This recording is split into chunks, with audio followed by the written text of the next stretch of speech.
Good morning to all of you. Personality की class में कल बहुत सारा अध्ययन कर लिया था अपन ने। व्यक्तित्व क्या होता है, उसकी डेफिनेशंस क्या होती है, उसके अप्रोचेस क्या होते हैं, उपागम। एक हल्का सा रिवीजन कर लेते हैं व्यक्तित्व के उपागम के बारे में। कल हम जो पढ़ चुके थे, सबसे पहला पढ़े थे द्रव्य के आधार पर व्यक्तित्व कितने प्रकार का होता है। तो सबसे पहले द्रव्य के आधार पर बांटने वाले, शरीर में पाए जाने वाले द्रव्य के आधार पर बांटने वाले दो अप्रोचेस थी, जिसमें एक वर्गीकरण किसका था? हिप्पोक्रेटस का। हिप्पोक्रेटस ने अपना पहला वर्गीकरण दिया था, सबसे पुराना वर्गीकरण यही है।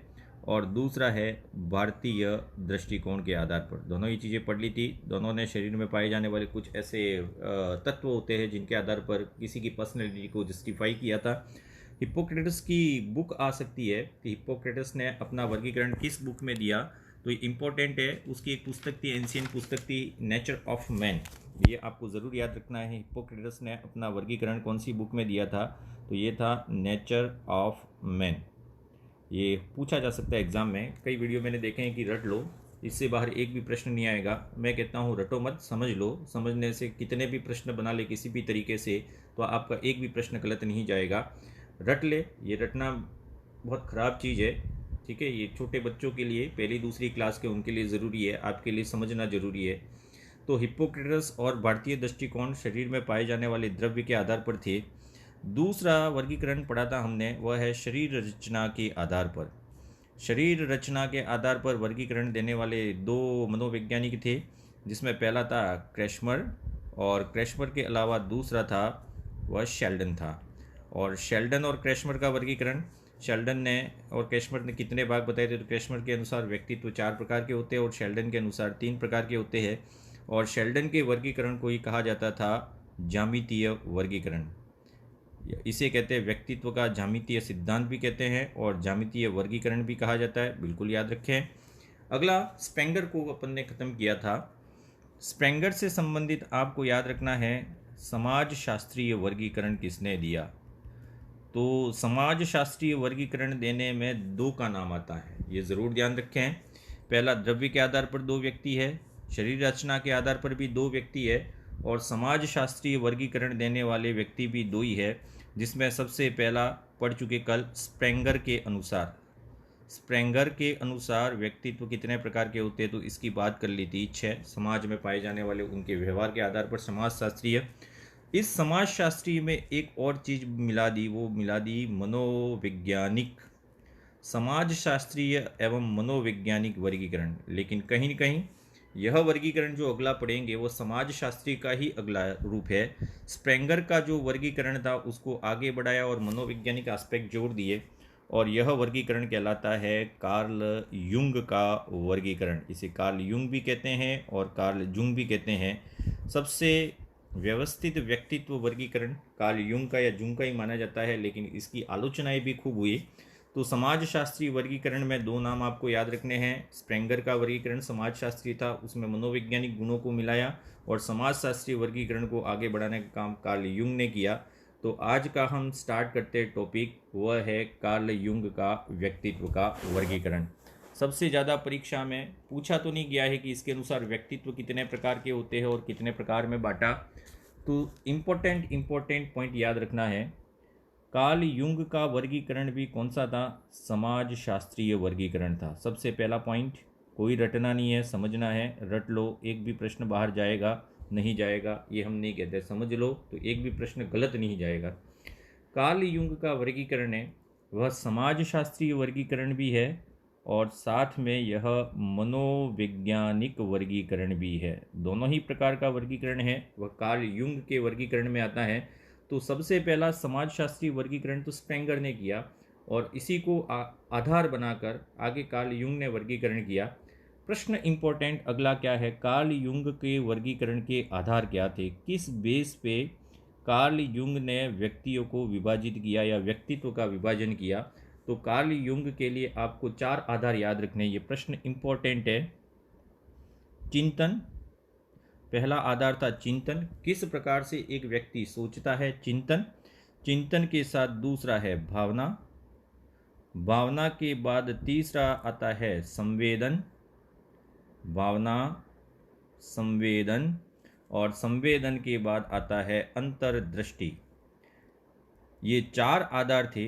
इस 4 आधार के आधार पर ही कार्ल युंग ने व्यक्तित्व का वर्गीकरण किया और इसी अंतर्दृष्टि को दिव्य दृष्टि के नाम से भी जाना जाता है। तो इसे दिव्य दृष्टि भी कह सकते हैं। पूरा डीप नहीं जाएंगे, फिर भी आपको याद रखना है कि क्या क्या वर्गीकरण हो सकते हैं। अब इसका वर्गीकरण क्या था इन 4 आधारों पर?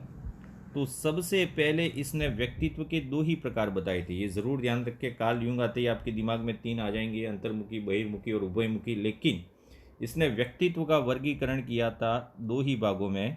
एक तो आता है अंतर्मुखी व्यक्तित्व, इंट्रोवर्ट, और दूसरा आता है बहिर्मुखी व्यक्तित्व, एक्सट्रोवर्ट होते हैं। अंतर्मुखी और बहिर्मुखी दोनों ही व्यक्ति किस प्रकार के होते हैं, थोड़ा सा डीप समझे इसको, इतने से ही समाप्त नहीं करेंगे। अंतर्मुखी व्यक्तित्व विचार प्रधान भी होते हैं और भाव प्रधान भी होते हैं। ये बिल्कुल याद रखना है। दोनों ही व्यक्ति, चाहे अंतर्मुखी की बात करें या बहिर्मुखी की बात करें, दोनों ही व्यक्तियों में विचार प्रधान भी व्यक्ति हो सकते हैं और भाव प्रधान भी व्यक्ति हो सकते हैं। तो अंतर्मुखी व्यक्तियों को 2 भागों में विभाजित किया और बहिर्मुखी व्यक्तियों को भी 2 ही भागों में आगे विभाजित किया। ये 2 भाग है वो सेम है बिल्कुल दोनों में, कि अंतर्मुखी व्यक्ति विचार प्रधान भी हो सकते हैं, विचार प्रधान, और अंतर्मुखी व्यक्ति है वह भाव प्रधान भी हो सकते हैं।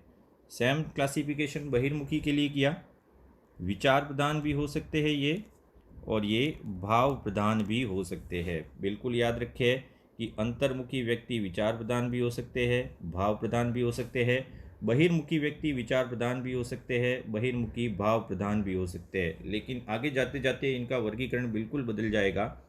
विचार करने वाले व्यक्ति है या भाव प्रधान व्यक्ति है, दोनों ही 2 चीज़ों का उपयोग करते हैं, या तो तर्क का या अंतर्दृष्टि का। तो फिर बात कर ले इसकी। ये भी 2 प्रकार के हो सकते हैं, तर्क प्रधान भी हो सकते हैं और एक होते हैं अंतर्दृष्टि प्रधान। तर्क प्रधान या अंतर्दृष्टि प्रधान। भाव प्रधान की यहाँ व्याख्या करें तो ये भी 2 प्रकार के हो सकते हैं, तर्क प्रधान या अंतर्दृष्टि प्रधान। सेम आगे चले, सेम है बिल्कुल, कॉपी एंड पेस्ट करते जाए। ये भी तर्क प्रधान हो सकते हैं, अंतर्दृष्टि प्रधान हो सकते हैं, और ये भी तर्क प्रधान हो सकते हैं, अंतर्दृष्टि प्रधान भी हो सकते हैं। अर्थात यहाँ तक तो वर्गीकरण सेम है, अंतर्मुखी और बहिर्मुखी। लेकिन यहाँ विचार प्रधान का मतलब क्या होता है और भाव प्रधान का मतलब क्या होता है। विचार प्रधान व्यक्ति जितने भी होते हैं, बिल्कुल आपको याद रखना है, विचार प्रधान व्यक्ति होते हैं वह हमेशा चिंतन करते रहते हैं। अब चिंतन करने वाले तर्क भी कर सकते हैं और अंतर्दृष्टि के आधार पर भी। और भाव प्रधान व्यक्ति होते हैं वह अधिकतर निराशावादी होते हैं और यह संवेगात्मक रूप से अस्थिर होते हैं। सभी में यही आएगा। प्रश्न क्या पूछा गया है वह आप समझे। एक व्यक्ति जो अंतर्मुखी है, जो हमेशा विचार ही करता रहता है और उसके विचार अगर तर्क प्रधान है, तो वह व्यक्ति किस श्रेणी में आएगा? तो जितने भी दार्शनिक है, दार्शनिक किस श्रेणी में आएगा? तो दार्शनिक तर्क प्रधान होता है। लेकिन ये तर्क प्रधान 3 और है, ये भी तर्क प्रधान है, ये भी तर्क प्रधान है और ये भी तर्क प्रधान है। लेकिन दार्शनिक तर्क प्रधान तो है, लेकिन किस में आएगा? विचार प्रधान। और विचार प्रधान में भी कौन से व्यक्ति में आता? अंतर्मुखी। तो दार्शनिक हमेशा इंट्रोवर्ट होते हैं, बिल्कुल याद रखना है। अब दूसरा है दिव्य दृष्टि प्रदान या अंतर्दृष्टि प्रदान की बात करें तो यह कैसे होते हैं? बिल्कुल याद रखना है आपको। यह व्यक्ति है वह हमेशा अपनी दिव्य दृष्टि का उपयोग करते हैं। मतलब ये हल्के से इनसे अलग होते हैं। जैसे कि संत और महात्मा, संत और महात्मा किस श्रेणी में आएंगे? तो संत और महात्मा भी अंतर्मुखी है, साथ में विचार प्रदान भी है। लेकिन विचार प्रदान में ये किस रूप में आएंगे? अंतर्दृष्टि। तो देखिए, दार्शनिक, संत और महात्मा अंतर्मुखी में आते हैं। दोनों ही विचार प्रदान है, लेकिन एक तर्क प्रदान है और एक अंतर्दृष्टि प्रदान है। इसी में भाव प्रदान की बात करें, भाव प्रदान तो धार्मिक संत है वह तर्क प्रदान में आएंगे। और जितने भी महापुरुष हुए हैं, महापुरुष, ये महापुरुष भी अंतर्मुखी हुए, ये भी ध्यान रखें आप। तो जितने भी महापुरुष और धार्मिक संत है वो भाव प्रदान है। अब बहिर्मुखी की बात करें तो विचार प्रधान में आपको याद रखना है तर्क पे, तो बहिर्मुखी में तर्क आधारित होते हैं डॉक्टर, और डॉक्टर के साथ आता है वकील। इसी में दिव्य दृष्टि की बात करें तो हिटलर, ये इंपॉर्टेंट है, ये पूछा गया था हिटलर की जो व्यक्तित्व था वो किस श्रेणी में आता है। तो हिटलर है वो दिव्य दृष्टि प्रधान था, साथ में विचार प्रधान था, और ये बहिर्मुखी था। तो आपको इतनी चीज़ें याद रखनी है व्यक्तित्व के वर्गीकरण के बारे में, जो जुंग का वर्गीकरण था। लेकिन लास्ट में आलोचना की गई कि ना तो कोई व्यक्ति कंप्लीट अंतर्मुखी होता है, ना ही बहिर्मुखी होता है, दोनों का ही मिश्रित रूप होता है, और उसी को नाम दे दिया गया उभयमुखी व्यक्तित्व। तो ये तीसरा व्यक्तित्व है। अब देखें, अंतर्मुखी एकांत प्रिय होते हैं, बहिर्मुखी है वो सामाजिक होते हैं, ये असामाजिक होते हैं, लेकिन समय के अनुसार अपने व्यवहार को बदल दे, यह व्यक्ति कहलाता है उभयमुखी। तो ये हो गया कार्ल युंग का वर्गीकरण। कार्ल युंग के वर्गीकरण के बाद अब दूसरा वर्गीकरण पढ़ेंगे, वह है फ्रेडमैन एंड रोजरमैन का वर्गीकरण। ये भी इम्पोर्टेंट है, वैसे इतना ज़्यादा नहीं है, लेकिन इसका आधार क्या था वो आपको याद रखना है। तो फ्रेडमैन एंड रोजरमैन का वर्गीकरण, फ्रेडमैन और फ्रेडमैन के साथ आता है रोजनमैन। इन दोनों ने व्यक्तित्व का वर्गीकरण किया, लेकिन किस आधार पर? रक्तदाब के आधार पर। ये इम्पोर्टेंट है, रक्तदाब के आधार पर, मीन्स आपका ब्लड प्रेशर है वह आपको किस प्रकार से पर्सनैलिटी को इफेक्ट करता है। इनको रक्तदाब के आधार पर हार्ट अटैक की संभावना ज़्यादा होती है। तो दो प्रकार के व्यक्तित्व बताए थे, आपको सिर्फ नाम याद रखना है। रक्तदाब के आधार पर वर्गीकरण फ्रेडमैन एंड रोजरमैन ने किया, और उन्होंने दो व्यक्तित्व बताए, टाइप ए और दूसरा होता है टाइप बी। टाइप ए के बारे में पढ़ेंगे तो टाइप बी इसका उल्टा हो जाएगा। टाइप ए में क्या क्या महत्वपूर्ण बातें बताई आपको याद रखनी है फ्रेडमैन एंड रोजरमैन ने। यह व्यक्ति है वह संवेगात्मक रूप से अस्थिर होते हैं, संवेगात्मक रूप से अस्थिर। अब संवेगात्मक रूप से अस्थिर होते हैं, इसका तात्पर्य क्या हुआ? तो यह हमेशा चिंतित रहते हैं, और चिंतित के साथ साथ यह तनाव में रहते हैं, तनावयुक्त जीवन जीते हैं, लेकिन इनमें उच्च स्तरीय उपलब्धि अभिप्रेरणा होती है।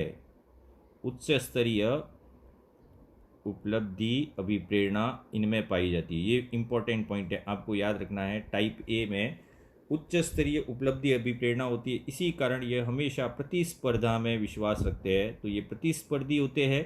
प्रतिस्पर्धी होते अर्थात ये हो गया कि किसी काम को इन्होंने हाथ में ले लिया तो पूरा करके ही छोड़ते हैं, मतलब कार्य के पीछे पागल हो जाते हैं, तो कार्य को पूरा करके ही छोड़ते हैं। और यह समय की पाबंदी, समय के पाबंदी होते हैं, और समय की पाबंदी है इसका मतलब समझ लीजिए कि यह हमेशा नियमों का पालन करने वाले होते हैं। तो कुछ अच्छे गुण भी है, कुछ बुरे गुण भी है, नियमों का पालन करने वाले होते हैं। अब दूसरा टाइप बी कर दे तो इसके उल्टा हो जाएगा। ये संवेगात्मक रूप से कैसे होते हैं? स्थिर होते हैं, इनको कुछ पड़ी नहीं होती है, मस्त मौला रहते हैं। मस्त मौला जो होगा देखा जाएगा, अर्थात ये भाग्यवादी होते हैं, भाग्य का सहारा बहुत ज़्यादा लेते हैं। इनका स्वभाव हमेशा शांत होता है, मतलब संवेगात्मक रूप से स्थिर है तो स्वभाव कैसा होगा? शांत स्वभाव होगा, और किसी भी कार्य को गंभीरता से नहीं लेते हैं। तो ये लक्षण है, कार्य को गंभीरता से नहीं लेना, ये प्रमुख लक्षण है। तो इसको भी आपको याद रखना है, टाइप ए और टाइप बी। देखिए ये प्रश्न है, उच्च स्तरीय उपलब्धि अभिप्रेरणा, जबकि इनकी उपलब्धि अभिप्रेरणा का स्तर कैसा होता है? सामान्य स्तर की उपलब्धि अभिप्रेरणा होती है। तो टाइप ए और टाइप बी ये दोनों ही वर्गीकरण है वो फ्रेडमैन और रोजनमैन के द्वारा दिए गए थे। लेकिन अब इम्पोर्टेंट आता है विशेषक उपागम। विशेषक उपागम किसकी चर्चा करते हैं और किस किसने दिया? तो विशेषक उपागम क्या होते हैं? तो एक वर्ड से स्टार्ट करेंगे, विशेषक। जो बायोलॉजी वाले हैं वो जानते हैं, मेंडल्स लॉ पढ़ा होगा तो उन्होंने ट्रेट्स के बारे में पढ़ा होगा, यही ट्रेट्स है वह विशेषक कहलाते हैं। विशेषक क्या होते हैं? तो किसी भी व्यक्ति के व्यक्तित्व की विशेषता, एक शब्द में आप किसी व्यक्ति के व्यक्तित्व का निर्धारण कर लें तो वही उसका विशेषक कहलाएगा। जैसे कि आपने कहा ओ वो तो जोकर है, अर्थात ये एक ऐसा वर्ड है जो उस व्यक्ति की कंप्लीट व्याख्या कर देता है। तो इस प्रकार का जो वर्गीकरण है वह देने वाले दो व्यक्ति थे, और इसी को बोला गया है विशेषक उपागम। विशेषक उपागम। और विशेषक उपागम देने वाले व्यक्ति दो थे, वैसे तो तीन थे, तीनों के नाम आपको याद रखने हैं, लेकिन दो के नाम आएंगे। एक तो आता है ऑलपोर्ट। ऑलपोर्ट ने विशेषक उपागम दिया। अब ऑलपोर्ट का पूरा नाम भी आपको याद रखना है, गार्डन ऑलपोर्ट है ये, ठीक है। और दूसरा है Raymond B Cattell. Raymond B Cattell, इन दोनों ने मिलकर ही विशेषक उपागम दिया था। लेकिन इनके साथ एक तीसरा व्यक्ति भी आता है, ऑडबर्ट। बहुत सारी किताबों में आपको नहीं मिलेगा ये ऑडबर्ट। ये तीन व्यक्ति थे विशेषक उपागम देने वाले। ऑडबर्ट और ऑलपोर्ट दोनों सेम नाम है, तो दोनों ने एक साथ ही काम किया था और ऑलपोर्ट की थ्योरी को आगे बढ़ाने का काम किया था रेमंड बी केटल ने। क्या कहता है विशेषक उपागम? तो सबसे पहले पढ़ेंगे ऑलपोर्ट की थ्योरी। ऑलपोर्ट का विशेषक उपागम क्या कहता है? तो ऑलपोर्ट ने एक व्यक्ति की जितनी भी विशेषताएं होती थी या होती है उनको तीन भागों में विभाजित कर दिया, और ये तीन भाग है वही व्यक्तित्व के निर्धारण के लिए आवश्यक है। ये तीन भाग कौन कौन से थे? बिल्कुल प्रश्न इससे बाहर नहीं जाएगा। सबसे पहला उन्होंने बताया एक प्रधान गुण होते हैं। ऑलपोर्ट के अनुसार विशेषक में कौन कौन से गुण होते हैं? तो प्रधान गुण होते हैं। प्रधान गुण के बाद दूसरे गुण होते हैं केंद्रीय गुण होते हैं, और केंद्रीय गुण के बाद तीसरे प्रकार का जो गुण आता है वह है गौण। अब इनके अंग्रेजी नाम भी पूछे जा सकते हैं। प्रधान को बोला जाता है कार्डिनल, कार्डिनल बोला जाता है। केंद्रीय को सेंट्रल बोला जाता है, ये तो आपको याद ही होगा, सेंट्रल। और गौण को बोला जाता है सेकेंडरी, ये भी आपको याद रखना साथ साथ में। अब प्रधान गुण क्या होते हैं, केंद्रीय गुण क्या होते हैं और गौण गुण क्या होते हैं? अब यहाँ पे ऑलपोर्ट ने बताया कि किसी भी व्यक्ति के व्यक्तित्व का निर्धारण करने के लिए ये दो गुण है वो आवश्यक है। तीसरा गुण हो या नहीं हो चलेगा। अर्थात व्यक्तित्व के निर्धारण के लिए प्रधान गुण और केंद्रीय गुण ये होना आवश्यक है। जैसे जैसे हम पीछे की तरफ बढ़ते जाएंगे गुणों की संख्या बढ़ती जाएगी। प्रधान गुणों की संख्या 1 या 2 हो सकती है, इतने ही होंगे।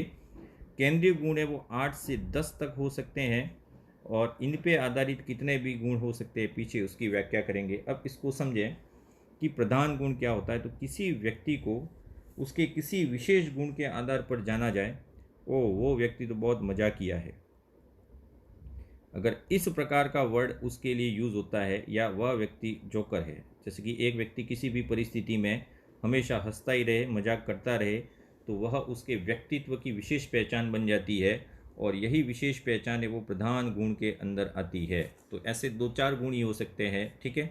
लेकिन अगर इसके आधार पर आगे चले केंद्रीय गुण, तो कुछ अच्छे गुण और कुछ बुरे गुण दोनों को मिला दें, इसमें अच्छे भी हैं और बुरे भी है। यह गुण कौन से होते हैं? जैसे कि राम एक ईमानदार व्यक्ति है, तो ईमानदारी का गुण है, वह केंद्रीय गुण है।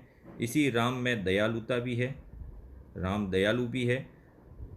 राम परोपकारी भी है, ऐसा भी बोल सकते हैं। राम कायर है, राम डरपोक है, ऐसा भी बोल सकते हैं। राम निडर है, ऐसा भी बोल सकते हैं। राम चापलूस है। इस प्रकार के अगर गुण हैं, ये गुण बहुत सारी संख्या में हो सकते हैं, 8 से 10 हो सकते हैं। तो ईमानदारी का गुण, दयालुता का गुण, परोपकार का गुण, इसके बाद कायरता का गुण, चापलूसिता का गुण, ये सब गुण है वो केंद्रीय गुण की श्रेणी में आते हैं। इनकी संख्या हमेशा प्रधान गुणों से थोड़ी सी ज़्यादा होती है। लेकिन इनके अलावा भी कुछ गुण ऐसे पाए जाते हैं जो हमेशा नकारात्मक होते हैं। जैसे कि एक व्यक्ति स्वार्थी है, एक व्यक्ति कंजूस है, ऐसा भी कह सकते हैं। एक व्यक्ति लालची भी है, लेकिन यह कभी कभी परोपकार भी कर देता है या कभी कभी दान भी दे देता है। कभी ऐसे व्यक्ति देखे होंगे जो बहुत कंजूस होते हैं, लेकिन नवरात्रि का चंदा लेने जाते हैं तो कम से कम 2 रुपये की रसीद है वो कटवा ही देते हैं। तो कहीं न कहीं दान देने का गुण आया। तो ये गौण होते हैं, इनकी चर्चा बहुत कम की जाती है। तो ये विशेषक उपागम की शुरुआत ऑलपोर्ट ने की थी, लेकिन ये शब्द मजाकिया, ईमानदारी, दयालु, परोपकार, ये जितने भी शब्द, ये तो कुल मिला के 20-25 ही हुए।